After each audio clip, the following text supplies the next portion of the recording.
किसान भाइयों नमस्कार। मैं हूं दशरथ धाकड़। आप देख रहे हैं डी फार्मिंग यूट्यूब चैनल। किसान भाइयों 15, 20 या 25 सितंबर के आसपास किसान भाई सरसों की बुवाई का काम शुरू कर देते हैं। सरसों की अगेती बिजाई करने से कई सारे फायदे मिलते हैं। फसल ग्रोथ अच्छे से करती है, फुटाव जाता है, पौधे में कीट व रोगों का अटैक भी कम देखने को मिलता है और सरसों का उत्पादन भी ज़्यादा निकलता है। इस वीडियो में आगे हम बात करेंगे कि किसान भाइयों को सरसों की बुवाई किस प्रकार से करनी चाहिए, क्योंकि कुछ किसान सूखे खेत में सरसों की बुवाई करते हैं।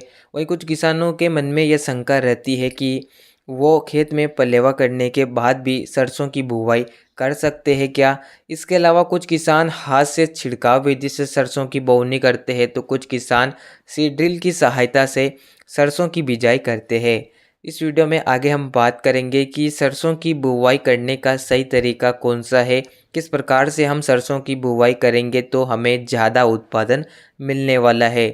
किसान भाई इस वीडियो को पूरा ज़रूर देखिए। वीडियो लंबा हो सकता है लेकिन आपको इसमें 100% सटीक जानकारी दी जाएगी। जो किसान हमारे चैनल पर नए हो, चैनल को सब्सक्राइब करें, इस वीडियो को लाइक और अधिक से अधिक शेयर भी ज़रूर करें। किसान भाइयों सरसों की बुवाई के बारे में बात करें तो 25 सितंबर के आसपास सरसों की बुवाई शुरू हो जाती है। सबसे पहले बात करते हैं हम सूखे खेत में सरसों की बुवाई के बारे में। सूखे खेत में दो तरीके से सरसों की बुवाई की जा सकती है।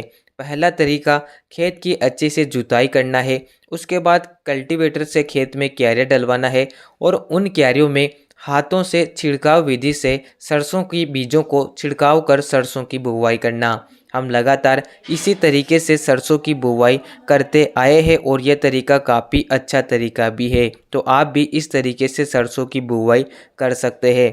इसके बाद दूसरा तरीका आता है सीड ड्रिल से सरसों की बुवाई। जैसा कि सूखे खेत में किसान भाई सीड ड्रिल में सरसों के बीजों को डालते हैं और लाइनों में सरसों की बुवाई कर देते हैं।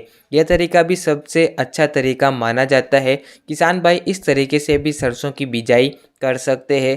इस तरीके से बिजाई करने में सरसों की बीज दर थोड़ी कम लगती है, तो यह तरीका भी आप अपना सकते हैं। अब बात आती है कि क्या हमें सरसों की बुवाई पलेवा करने के बाद करना चाहिए। किसान भाइयों सरसों की बुवाई अगर आप पलेवा करने के बाद करेंगे तो इससे शुरुआती खरपतवारों को कंट्रोल किया जा सकता है, लेकिन खेत खाली होने के बाद आप उसमें पलेवा करेंगे, उसके बाद नमी सूखने के बाद खेत की जुताई करेंगे, उसके बाद सरसों की बुवाई आप कर पाएंगे। इससे खेत में अतिरिक्त सिंचाई करने की ज़रूरत आपको पड़ेगी। इसके अलावा जो भी सरसों की बुवाई आप करने वाले हैं उसमें काफ़ी समय लगेगा, यानी कि आप सरसों की अगेती बिजाई नहीं कर पाएंगे, आपकी फसल लेट हो जाएगी। इसलिए अगर आप अगेती बुवाई करना चाहते हैं तो आप चाहे तो सीड ड्रिल की सहायता से सरसों की बुवाई कर सकते हैं या हाथ से छिड़काव विधि से सरसों की बुवाई कर सकते हैं। ये दोनों ही तरीके काफ़ी अच्छे तरीके हैं। मेरे हिसाब से आप इन दोनों ही तरीक़ों से सरसों की बुवाई करें। इन तरीक़ों में लागत कम आती है। अगेती सरसों की बुवाई आप कर सकते हैं, फसल एकदम ग्रोथ बढ़वार करती है और पैदावार भी इन तरीक़ों से आप अच्छी ले सकते हैं। किसान भाइयों आप किस प्रकार से सरसों की बुवाई करते हैं नीचे कमेंट अवश्य करें। इस वीडियो को लाइक और अधिक से अधिक शेयर करें। धन्यवाद।